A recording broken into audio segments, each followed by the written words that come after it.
Tom Harrington tightened the indigo scarf around his neck, shielding his eyes from the desert's fierce glare. The jeep shuddered to a stop, its frame protesting the long journey over corrugated sand tracks. Heat shimmer distorted the horizon, making distance deceptive. He stepped down, boots sinking slightly into the hot grit, and scanned the expanse ahead. The tents of the nomadic encampment wavered in the haze, their outlines uncertain yet undeniably present. Somewhere within those canvas walls lived the people whose fate had drawn him here. He hesitated, feeling the weight of his notebook in his pocket, and the heavier burden of purpose in his chest. The air tasted of dust and old sunlight. A faint wind lifted one corner of his scarf, brushing his cheek with the scent of camel and distant cooking fires. Somewhere a goat bleated, the sound thin in the vastness. Tom adjusted the strap of his camera bag, aware of how alien he must look. Yet his pulse carried a strange steadiness. This was the edge of the story, where the city's noise fell away and the desert began to speak. From the shade of a kneeling camel, a woman stepped forward, her embroidered headscarf catching a sudden gust. She moved with the easy balance of someone born to shifting sands. Her gaze fixed on Tom, measuring him without haste. "You're far from the city's journalist. What do you seek here?" she called, her voice carrying clearly despite the distance. The question was not idle curiosity. It was an appraisal, a challenge wrapped in courtesy. Tom halted, squinting against the glare. "I'm here to listen," he said, feeling the heat press against his back, "and to understand what's happening to your people." The woman's eyes narrowed slightly, but there was no hostility, only the alertness of someone accustomed to guarding more than possessions.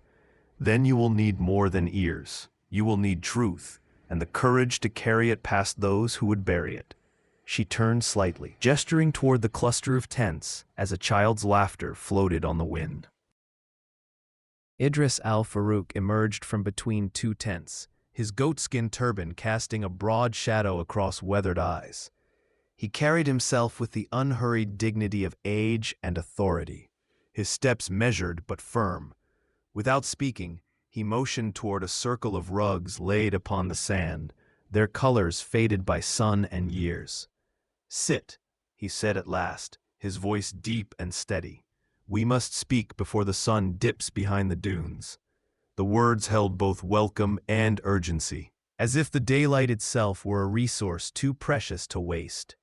Tom followed, lowering himself onto the woven fabric, feeling the grit beneath the fibers. Amina moved to join them, her presence quiet yet resolute. The air inside the rug circle was still, sheltered from the restless wind by a low wall of woven mats. Somewhere nearby, a kettle hissed faintly over coals. The elder's eyes lingered on Tom for a moment longer, as though weighing the measure of the man against the measure of the desert. Tom crouched on the woven rug, his knees protesting after the long ride. Across from him, Amina sat upright, her embroidered headscarf framing a face sharpened by resolve. She began speaking without preamble, her voice cutting through the still air. "The water will drown our grazing lands, and the government calls it progress," she said, each word carrying the weight of a truth too often ignored. Her hands rested on her knees, fingers tightening as she spoke. "They claim the dam will bring light and jobs, but it will bring only loss here." Tom kept his pen moving, his notebook balanced on his thigh. The scratch of ink seemed loud in the quiet. He glanced up to meet her eyes, recognizing the defiance there. "They haven't given you a choice?" he asked. Amina shook her head once. "Choice is for those who hold the papers. We hold only the land, and they say it is no longer ours." Idris lifted a small brass pot, pouring tea into slender glasses with deliberate grace.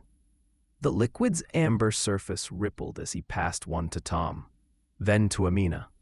The scent of mint rose between them, fragile yet persistent. "Progress without memory is emptiness," Idris said, his voice carrying the cadence of a lesson learned long ago. He sipped, eyes steady on Tom. "They will build their dam, but if they erase us, They erase themselves. Tom scribbled quickly, the words striking him with the clarity of a headline and the depth of a eulogy. The glass warmed his hand, and the sweetness of the tea cut through the dryness of his mouth. Outside the rug circle, a breeze stirred the sand, whispering along the tent walls. Amina leaned back slightly, watching Tom write, her gaze unreadable. "Your people will read your words," she said, "but will they understand them?" Tom met her eyes and answered quietly, "I'll make them." A sudden gust swept through the camp, scattering sand across their faces and into the tea. Tom blinked hard, feeling grit crunch between his teeth. The tent walls flapped violently, straining against their ropes. Amina leapt to her feet, crossing to the main flap. She caught the edge before it tore loose, her fingers knotting the ties with quick precision. "Even the desert warns us," she muttered over her shoulder. "The winds change when trouble comes." Tom rose, shielding his eyes with one hand. The air had shifted. The heat now carried an edge, sharper and less forgiving. Idris stood calmly, his gaze on the horizon, as though the gust had revealed something only he could see. "Is this common?" Tom asked, raising his voice above the wind. Amina looked back briefly. "The wind speaks often. The wise listen every time." Idris beckoned Tom toward the far edge of camp, the sand crunching under their boots. The goats grazed on sparse tufts, heads bent low to the ground. Their bleats mingled with the rustle of wind over dune crests. "We move soon," Idris said, his eyes scanning the horizon. "Patrols have been sighted near the wadi." His tone left no doubt about the danger. Tom followed his gaze but saw only shimmering heat and shifting light. "Patrols?" he asked. "Soldiers guarding the dam project," Idris replied.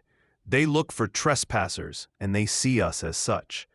He adjusted his turban, the goats behind them lifting their heads briefly before returning to the meager grass. A distant shout carried faintly on the wind, and Idris turned sharply toward the sound. "We will not wait for them to come closer," he said, already striding back toward the tents. Amina swung herself onto a camel's saddle with practiced ease, the animal shifting under her weight. She turned to Tom, gesturing toward another camel tethered nearby. "Mount up," she called, her voice brisk. "We have distance to cover before nightfall." Tom grasped the worn leather pommel, hauling himself into the saddle. The camel grumbled, swaying beneath him as if testing his balance. Idris moved among the others, ensuring each load was secured. The caravan began to move, the camel's padded feet pressing into the golden expanse. Dust rose behind them, curling into the air like a restless spirit, unwilling to settle. Tom felt the sun's weight on his shoulders, the horizon stretching endlessly ahead. Beside him, Amina scanned the dunes, her posture alert. "The desert remembers every step," she said quietly, almost to herself. "So must we." Under the bruised twilight, the desert seemed to hold its breath. Shadows stretched long across the dunes, and a faint hum of engines drifted on the cooling air. Idris halted his camel, raising a hand, his gaze fixed on a distant glimmer, headlights weaving slowly across the horizon. He leaned toward Tom, his voice dropping to a whisper. "Construction convoy, keep low." Tom slid from the saddle, crouching behind the dune's crest. The sand felt cool under his palms, a contrast to the heat still radiating from the day. His heart thudded in his ears as the engines grew louder. Beside him, Amina's eyes tracked the movement of the lights. "They're heading toward the riverbed," she murmured. The convoy's bulk emerged slowly, trucks heavy with equipment, shadows of men riding atop them. The sound lingered in the air even as the vehicles passed beyond sight. Amina reached into her saddlebag and produced a small water flask. She handed it to Tom, the metal cool against his fingers. "Drink now, the night will test you," she said, her gaze fixed on the darkening landscape. Tom took a long swallow, the water tasting faintly of leather. They moved along the edge of the dunes, skirting the convoy's path. The truck's rumble faded behind them, replaced by the whisper of sand under camel hooves. The moon rose, pale and watchful, casting long silver shadows. Tom tightened his scarf, aware of how exposed they were in the open terrain. Amina rode slightly ahead, her silhouette steady against the sky. "We follow the riverbed," she called softly. "It will give us cover." In the distance, the dark line of acacias marked their next destination, a promise of shelter in the emptiness. They reached a shallow camp among scattered acacias, the trees' twisted branches casting shifting patterns in the moonlight. Idris knelt beside a small pit, coaxing flames from a careful stack of twigs. The fire caught, its light painting their faces in flickering amber. The smell of smoke mingled with the faint scent of crushed leaves. Tom lowered himself onto a woven mat, rubbing the stiffness from his legs. "Will they truly displace everyone here?" he asked, his voice low but insistent. Idris fed another stick into the fire without looking up. "Everyone," he said simply, "and everything that remembers the old paths." Amina settled near the flames, her hands cupped around the warmth. The desert night pressed close, its silence deepened by the crackle of burning wood. Amina's eyes reflected the firelight, bright and steady. She cradled the teacup as though it held more than liquid. "Our ancestors crossed these sands for centuries," she said, her voice carrying both pride and defiance. "We will not vanish quietly." Her hands tightened around the cup, the thin porcelain trembling slightly. Tom studied her, seeing not just resistance but a deep thread of belonging. "They may try to erase you," he said, "but that takes more than land and water." Idris nodded slowly. "It takes forgetting," he added, "and we do not forget." The wind shifted, stirring the fire's embers into brief sparks. The three sat in silence for a moment, each holding their own thoughts against the vastness surrounding them. Before dawn, the wind began to howl. It rose from the horizon like a living thing, carrying grit that stung exposed skin. Idris's voice cut through the growing roar. "Secure the camels!" Tom stumbled toward the tether lines, his eyes narrowed against the assault. Amina moved swiftly, pulling knots tight and guiding the animals toward a sheltered hollow. The sandstorm descended fully, turning the world into a churning wall of ochre. Tom's scarf whipped against his face, the fabric barely keeping the grit from his mouth. Every breath tasted of dust and heat. Idris shouted more instructions, his figure a blurred silhouette in the storm. Tom fought to keep his footing, each step sinking into shifting ground. Somewhere nearby, a camel bellowed its displeasure, the sound swallowed almost instantly by the wind. Amina's hand closed around Tom's arm, her grip firm. Through the roar, her voice reached him. "Here, shelter." She pulled him toward a rocky outcrop jutting from the sand. The stones broke the wind enough for them to crouch in relative calm. Grit still swirled around their ankles, but the worst of the storm passed overhead. The camels, tethered close by, bellowed and shifted restlessly. Tom pressed his back against the rock, feeling its stored heat even in the chaos. Amina kept her eyes on the storm's edge, her breathing steady despite the tumult. "It will pass," she said, more as a promise than prediction. Tom nodded, though he could barely hear his own voice over the endless howl. Hours later, the wind relented, leaving the desert in an eerie stillness. The sky above was scrubbed clean, the stars sharp and cold. Idris stood atop the outcrop, scanning the horizon with narrowed eyes.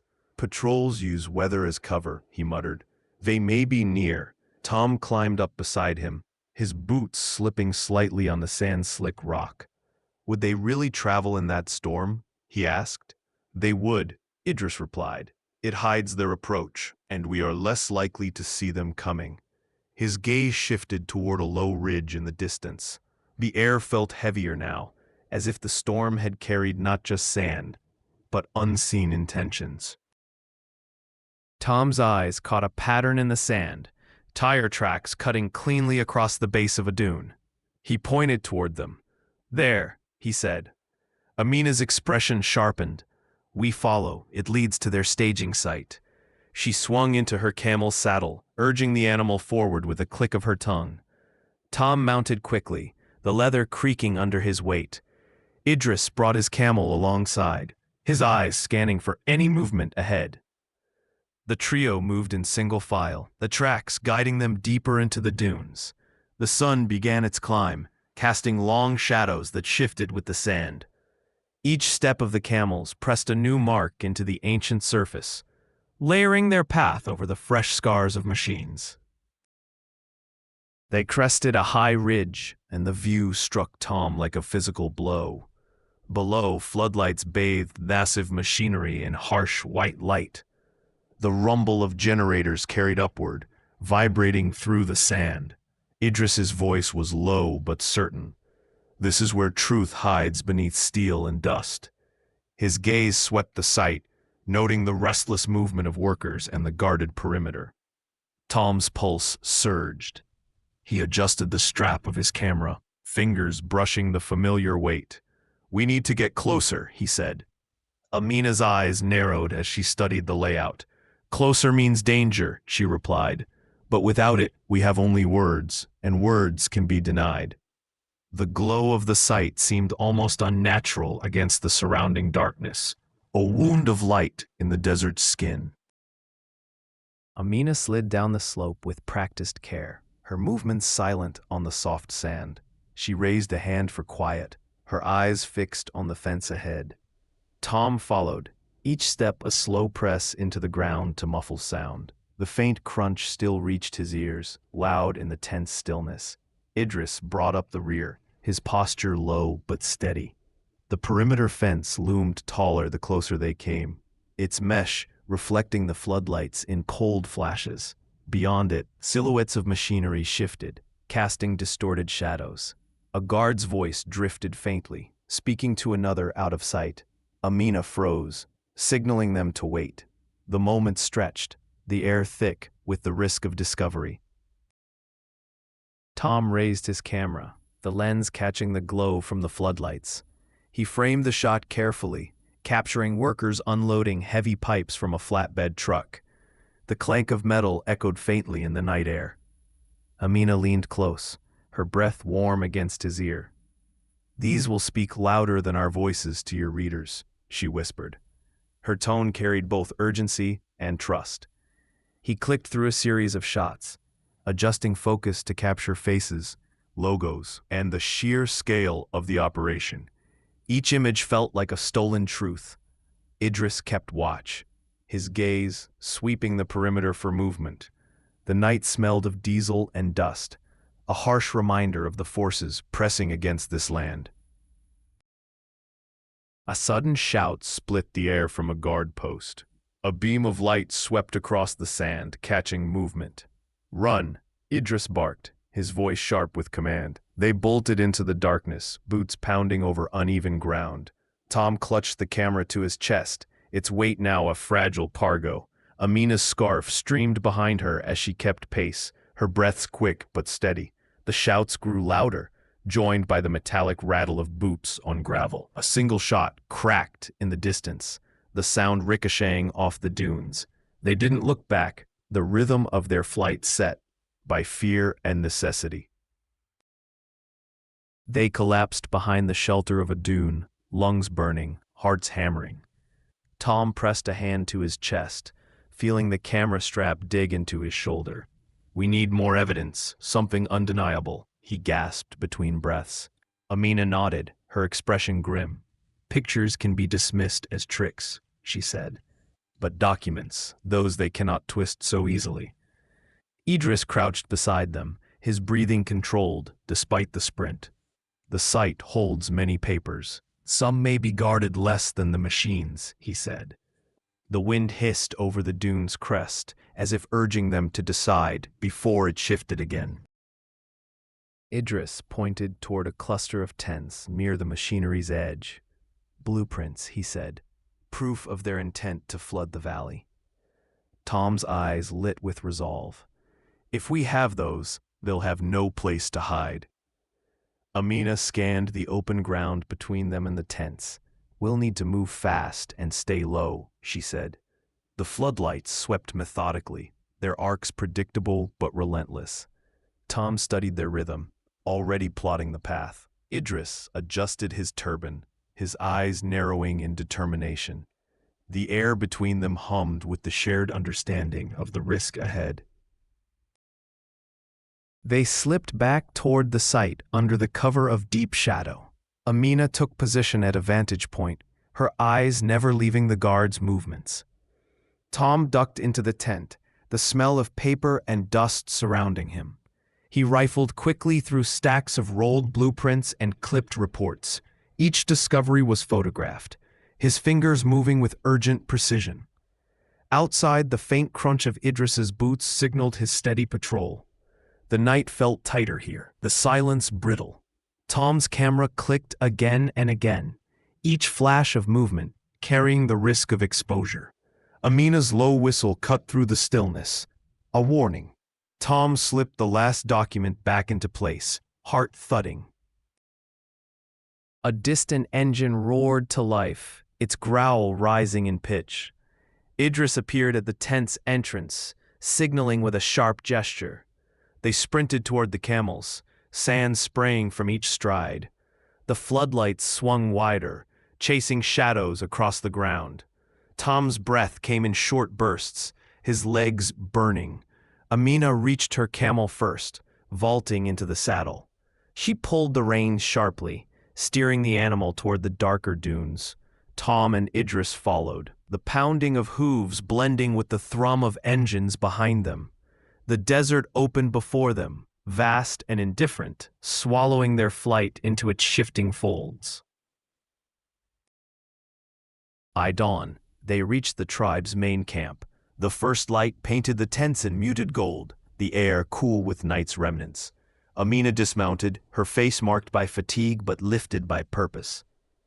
"We have what we need," she announced to those who gathered. Idris knelt by the fire pit, preparing tea with the same steady hands that had guided them through the night.